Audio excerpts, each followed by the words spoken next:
In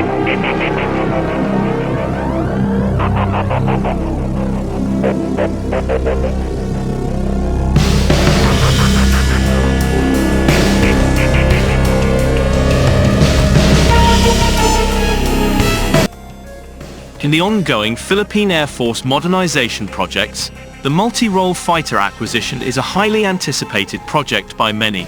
But the PAF's acquisition also involves the acquisition of trainer aircraft that would eventually replace the S211, which has been in service for decades already. And with this, information was provided to Bonds QPH that the T7 Red Hawk was offered to the Philippine government, not only as a trainer but as a light fighter variant, the same category as the Korean Aerospace FA-50 Golden Eagle. This also includes the other offers Boeing has for other AFP modernization projects. This also came to light as a statement from a United States Air Force official that they are already considering the armed variant of the T7 Red Hawk. As they stated, the USAF is intent on replacing older F-16 Fighting Falcons with the new armed variant of T7 Red Hawk that will be known as the F-7. From the information provided, Boeing's offer will be leaning more on a light fighter variant of the Red Hawks that is capable of deploying short-range and beyond visual range weapon systems. This is also in line with the development Kai is doing on the FA-50s.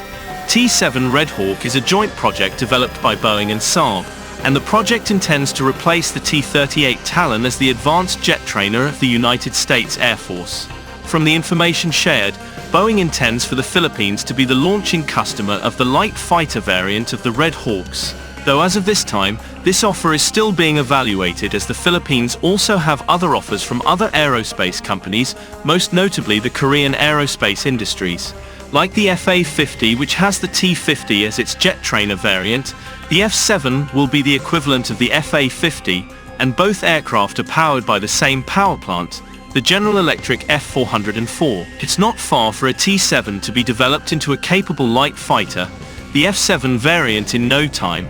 So much for an aircraft being developed by two giant aerospace companies, Boeing and Saab Defense, that has resources to further develop more of the Red Hawks.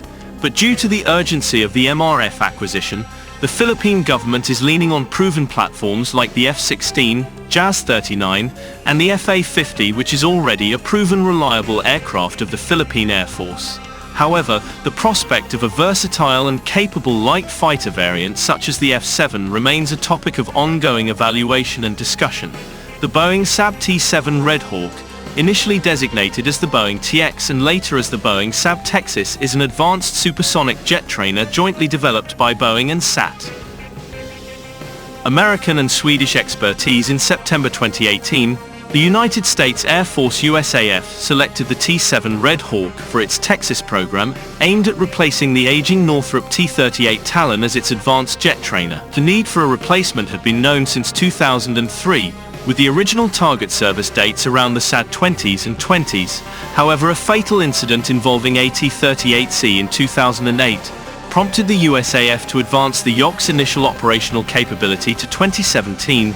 Due to budget constraints and other high-priority projects, the IOC was postponed to fiscal year 2023 or 2024. Boeing partnered with Saab launched the Boeing TX prototype in September 2016. This advanced jet trainer has a single-engine design, double-tail tandem seat, and retractable tricycle landing gear powered by a common electric F414 after combustion of the turbofan engine.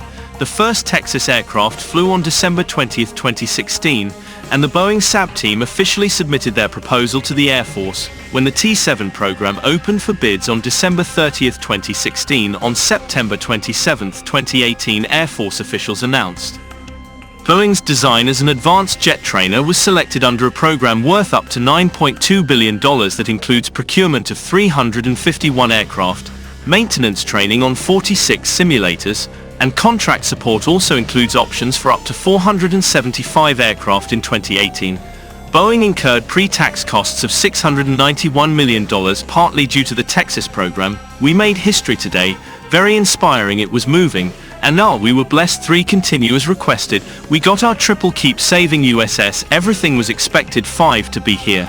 The Advanced Trainer project of the Philippine Air Force calls for a platform that can be used as trainers but can be converted into an armed or light fighter variant.